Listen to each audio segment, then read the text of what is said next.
بسم اللہ الرحمن الرحیم۔ السلام علیکم، آپ دیکھ رہے ہیں الف نیوز اور میں ہوں آپ کے ساتھ ماجد علی۔ شامل کرتے ہیں آج کی ون لائن ہیڈ لائن۔ حکومت نے چوہدری پرویز الہی کو پنجاب کی وزارت اعلیٰ اور ایم کیو ایم کو گورنر سندھ کے ساتھ پورٹ اینڈ شپنگ کی وزارت دینے کا فیصلہ کر لیا۔ نیوز رپورٹ کے مطابق حکومت اور اتحادیوں کے درمیان معاملہ طے پا گئے اور حکومت نے اپنے اتحادیوں کو بڑی آفر کر دی۔ ذرائع کا کہنا ہے کہ حکومت کی جانب سے اتحادیوں کے تحفظات کو سن لیا گیا ہے اور حتمی فیصلوں کے حوالے سے بھی آگاہ کر دیا گیا ہے۔ چوہدری پرویز الہی اور وزیر اعظم عمران خان کی ملاقات حتمی فیصلے بتانے کے لیے ہوئی تھی۔ وزیر اعظم نے چوہدری پرویز الہی کو بنی گالہ بلایا اور پنجاب کی وزارت اعلیٰ پرویز الہی کو دینے اور عثمان بزدار کو ہٹانے میں رضامندی کا اظہار کیا۔ کاف لیگ میں بغاوت، طارق بشیر چیمہ نے وزارت سے استعفیٰ دے دیا۔ طارق بشیر چیمہ نے خبر کی تصدیق کرتے ہوئے کہا ہے کہ میں نے وزارت سے استعفیٰ دے دیا ہے۔ خیال رہے کہ وزیر اعظم عمران خان نے مسلم لیگ کاف کے رہنما پرویز الہی کو وزیر اعلیٰ پنجاب کے لیے نامزد کیا ہے۔ دوسری جانب پرویز الہی نے وزیر اعظم عمران خان کو تحریک عدم اعتماد میں ساتھ دینے کی یقین دہانی کروائی ہے۔ افغانستان میں طالبان نے مردوں اور خواتین کے ایک ہی دن تفریحی پارکوں میں جانے پر پابندی عائد کر دی۔ خبرساز ایجنسی کی رپورٹ کے مطابق افغانستان میں مردوں اور عورتوں کو ایک ہی دن پارکوں میں جانے کی اجازت نہیں ہوگی۔ تفصیلات کے مطابق مردوں کو بدھ سے ہفتہ تک تفریحی پارکوں میں جانے کی اجازت ہوگی، جبکہ خواتین ہفتے کے باقی دنوں میں پارکس جا سکیں گی، جو کہ اتوار، سوموار اور منگل ہے۔ یاد رہے کہ طالبان نے افغانستان کی حکومت سنبھالنے کے بعد سے خواتین سے متعلق کئی سخت قوانین نافذ کیے ہیں۔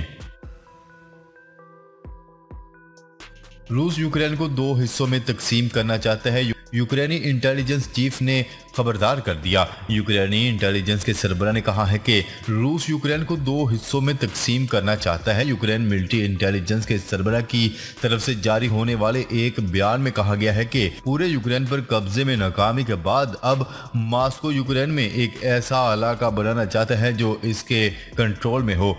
انٹیلیجنس چیف کی رپورٹ کے مطابق اصل میں یہ یوکرین کے اندر شمالی اور جنوبی کوریا بنانے کی کوشش ہے۔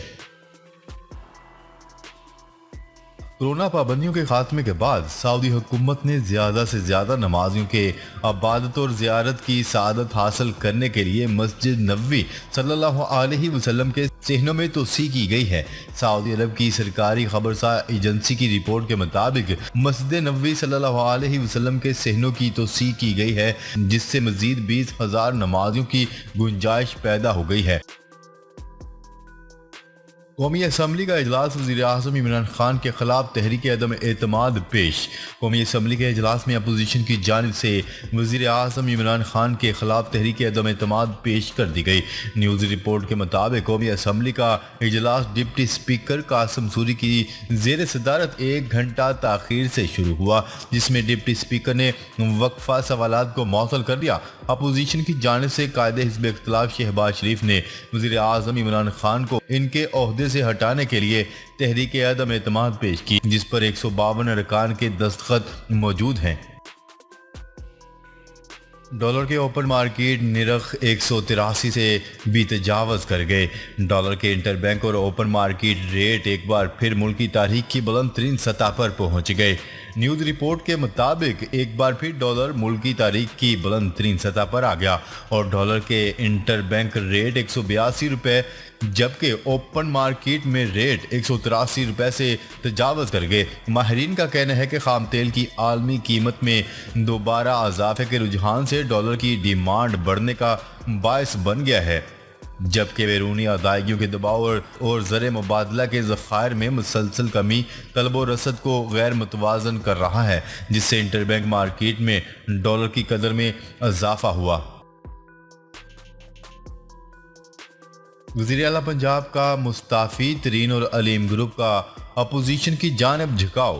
ترین اور علیم خان گروپ کا جھکاؤ متحدہ اپوزیشن کی جانب ہے اور دونوں گروپس کی حمایت کے بغیر حکومتی امیدواروں کی کامیابی بھی ناممکن ہے۔ نیوز رپورٹ کے مطابق عثمان بزدار کے پنجاب کی وزارت اعلیٰ سے مستعفی ہونے اور چوہدری پرویز الہی کو وزیر اعلیٰ پنجاب نامزد کیے جانے کے بعد ترین اور علیم خان گروپ کی جانب سے وزیر اعلیٰ پنجاب کے لیے حکومتی امیدوار کی حمایت کے امکانات نہایت کم نظر آ رہے ہیں۔ روس میں حکومت کی تبدیلی کا کوئی منصوبہ نہیں، امریکہ نے واضح پیغام جاری کر دیا۔ امریکی محکمہ خارجہ نے روس میں حکومت کی تبدیلی سے متعلق کسی بھی منصوبے کو مسترد کر دیا۔ مقبوضہ بیت المقدس کے دورے کے موقع پر ایک پریس کانفرنس میں وزیر خارجہ اینتھنی بلنکن نے واضح طور پر کہا ہے کہ امریکہ کے پاس روس یا کسی اور جگہ حکومت کی تبدیلی لانے کا کوئی منصوبہ نہیں ہے۔ ایک روز قبل صدر جو بائیڈن کا کہنا تھا کہ روسی صدر ولادیمیر پیوٹن زیادہ دیر اقتدار میں نہیں رہ سکتے۔ اینتھنی بلنکن نے امریکی صدر کے بیان کی وضاحت کرتے ہوئے کہا ہے کہ صدر نے محض یہ بات کی کہ ولادیمیر پیوٹن کو یوکرین کے خلاف جنگ چھیڑنے کی اجازت نہیں دی جا سکتی۔ اسپین میں ایندھن کی بڑھتی ہوئی قیمتوں کے خلاف ٹرانسپورٹر کی ہڑتال۔ ایندھن کی قیمتوں میں کمی کا مطالبہ کرتے ہوئے اسپین کے ٹرک ڈرائیوروں کی ہڑتال جاری ہے۔ حکومت کی طرف سے تاحال ان کے مطالبات تسلیم نہیں کیے گئے، جبکہ حکومت کی جانب سے دیا گیا ریلیف پیکج ٹرانسپورٹرز نے مسترد کر دیا۔ اسپین کے کئی علاقوں میں بنیادی اشیاء ضروریہ کی فراہمی نہ ہونے کے باعث اشیاء کی دستیابی میں کمی ہوتی جا رہی ہے، جبکہ دوسری طرف کنسٹرکشن کا کام بھی رکنے کا خطرہ ہے۔ ایران اور اس کی پروکسیوں سے مقابلہ کرنے میں امریکہ اور اتحادی مل کر کام کریں گے، اینتھنی بلنکن نے ایران کو خبردار کر دیا۔ امریکی وزیر خارجہ اینتھنی بلنکن نے عرب اسرائیل فورم سے خطاب کرتے ہوئے کہا ہے کہ ایران اور اس کی پروکسیوں سے مقابلہ کرنے میں امریکہ اور اتحادی مل کر کام کریں گے۔ اسرائیل میں ہونے والے فورم سے خطاب کرتے ہوئے اینتھنی بلنکن کا مزید کہنا تھا کہ خطے کی سلامتی کو درپیش چیلنجز اور خطرات کا مقابلہ بھی مل کر کیا جائے گا۔ انہوں نے مزید کہا ہے کہ ان کا ملک عرب اسرائیل تعلقات بہتر کرنے کی کوششیں جاری رکھے گا۔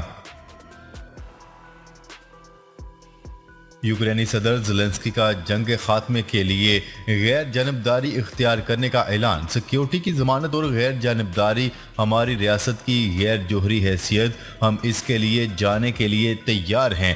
جنگ کا خاتمہ صدر پیوٹن سے ملاقات میں ہی ممکن ہے۔ یوکرینی صدر کا انٹرویو۔ پاکستان کے لیے اچھی خبر، 15 سال قبل دریافت ہوئی گیس کو قابل استعمال بنا دیا گیا۔ ماڑی پیٹرولیم نے 25 کلومیٹر پائپ لائن تعمیر کر کے سوئی ناردرن کو سپلائی شروع کر دی۔ سچل گیس پروسیسنگ پلانٹ کے ذریعے 2 کروڑ کیوبک فٹ یومیہ سستی گیس کی سپلائی کا آغاز کر دیا گیا۔ طالبان کی حکومت نے DW کی نشریات پر پابندی عائد کر دی۔ افغان طالبان نے غیر ملکی میڈیا کے خلاف کریک ڈاؤن بڑھا دیا۔ جرمنی کے بین الاقوامی نشریاتی ادارے DW کے پشتو اور دری زبانوں کے پروگراموں پر بھی افغانستان میں طالبان کی حکومت نے پابندی عائد کر دی۔ قبل ازیں کابل میں طالبان کی حکومت نے برطانوی نشریاتی ادارے BBC کے پشتو، فارسی اور ازبک نیوز بلیٹنز کے افغانستان میں نشر کیے جانے پر بھی پابندی عائد کر دی گئی تھی۔ جرمنی کا میزائل ڈیفنس شیلڈ قائم کرنے پر غور۔ جرمن چانسلر کا کہنا ہے کہ وہ جرمنی بھر کے لیے ایک ایسی میزائل ڈیفنس شیلڈ قائم کرنے پر غور کر رہے ہیں جسے اسرائیل نے بھی اپنے دفاع کے لیے قائم کر رکھی ہے۔ انہوں نے اتوار کی رات جرمن ٹی وی چینل کے ایک پروگرام میں گفتگو کرتے ہوئے یوکرین میں روسی فوجی مداخلت کے بعد سے جاری جنگ کے پس منظر میں کہا، ہم اس حوالے سے بات چیت کر رہے ہیں۔ ہم سب کو اس حوالے سے تیار ہونا چاہیے کہ ہمارے پڑوس میں ایک ملک اپنے مفادات کے لیے طاقت کا استعمال کرنے کو تیار ہے۔ جرمن چانسلر نے تاہم اربوں مالیت کے اس ممکنہ منصوبے کی کوئی تفصیلات نہیں بتائی، کیونکہ ان کا کہنا تھا کہ اس بارے میں کوئی حتمی فیصلہ ابھی تک نہیں کیا گیا۔ بھارت میں مودی سرکار کی غلط معاشی پالیسیوں کے خلاف ہڑتال۔ بھارتی میڈیا کی رپورٹ کے مطابق ملک کی تمام مزدور یونینز کی طرف سے ہڑتال کے بھرپور انتظامات کیے گئے ہیں۔ ہڑتال میں صنعتی کارکنوں، ملازمین اور کسانوں کے بہتر حقوق کے مطالبات کیے جا رہے ہیں۔ مزدور یونین چاہتی ہے کہ حکومت وسیع غیر منظم سیکٹر میں مزدوروں کے لیے یونیورسل سیکیورٹی کور فراہم کرے، مزدوروں کی کم از کم اجرت میں اضافہ کرے اور پبلک سیکٹر کے بینکوں کی نجکاری کو روکے۔ جی تو ناظرین اب تک کے لیے اتنا ہی، مزید خبریں لے کر بہت جلد آپ کی خدمت میں حاضر ہوں گے، تب تک کے لیے اپنا خیال رکھیے گا۔ اللہ نگہبان۔